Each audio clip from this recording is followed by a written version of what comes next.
ప్రతిష్టాత్మకమైన miss world పోటీలకు హైదరాబాద్ ఆతిథ్యం ఇవ్వబోతోంది. ఈ పోటీలకు మరో 15 రోజులే ఉండడంతో సమీక్షా సమావేశాలు నిర్వహించి ఏర్పాట్లు చేయాలని ఆదేశించారు టూరిజం శాఖ మంత్రి జూపల్లి కృష్ణారావు.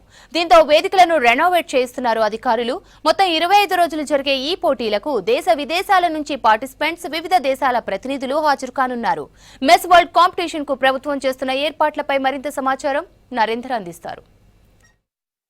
మిస్ వరల్డ్ పోటీల్లో పాల్గొనే కంటెస్టెంట్స్తో పాటు వివిధ దేశాల నుంచి వెళ్ళి ఇక్కడికి వచ్చే వాళ్ళ కోసం గ్రాండ్గా వెల్కమ్ డిన్నర్ అరేంజ్ చేస్తుంది రాష్ట్ర ప్రభుత్వం. మనం చూడొచ్చు, ఈ వెల్కమ్ డిన్నర్ అనేది ఎంతో హిస్టారికల్ ప్లేస్, హెరిటేజ్ ప్లేస్ అయిన చౌమహల్లా ప్యాలెస్లో మే 13న ఈవినింగ్ టైంలో డిన్నర్ ఇక్కడ అరేంజ్ చేస్తున్నారు. దాంతోపాటు మ్యూజికల్ కన్సర్ట్ని కూడా, అంటే చాలామంది సెలబ్రిటీలు కావచ్చు, సింగర్స్ని తీసుకొచ్చి ఇక్కడ మ్యూజికల్ కన్సర్ట్ని కూడా కండక్ట్ చేస్తున్నారు.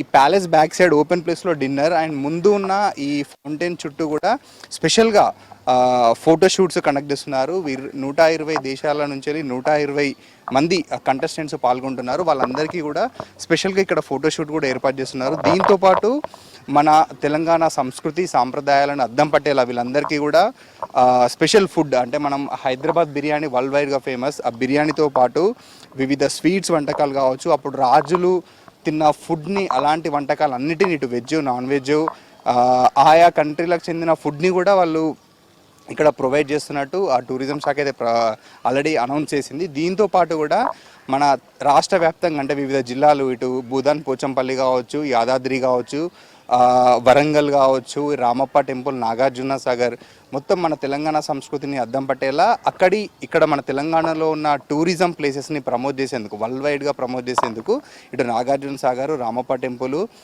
భూదాన్ పోచంపల్లి హ్యాండ్లూమ్స్ అయినా, ప్లస్ హైదరాబాద్లో ఉన్న సెక్రటేరియట్, ఇటు అంబేద్కర్ స్టాచ్యూ, గోల్కొండ, చార్మినార్, లాడ్ బజార్, వీటన్నిటికీ కూడా షెడ్యూల్ వైజ్గా ప్రతి కంటెస్టెంట్స్ని ప్రతి ప్లేస్కి ఆల్మోస్ట్ మన తెలంగాణలోని 8 జిల్లాలను కూడా వాళ్ళు టూర్ విజిట్ చేపిస్తున్నారు. దీంతోపాటు హైదరాబాద్లో మనకి ఫార్మా అనేది వరల్డ్ వైడ్గా ఫేమస్, మన హైదరాబాద్ ఫార్మా హబ్గా ఉంది.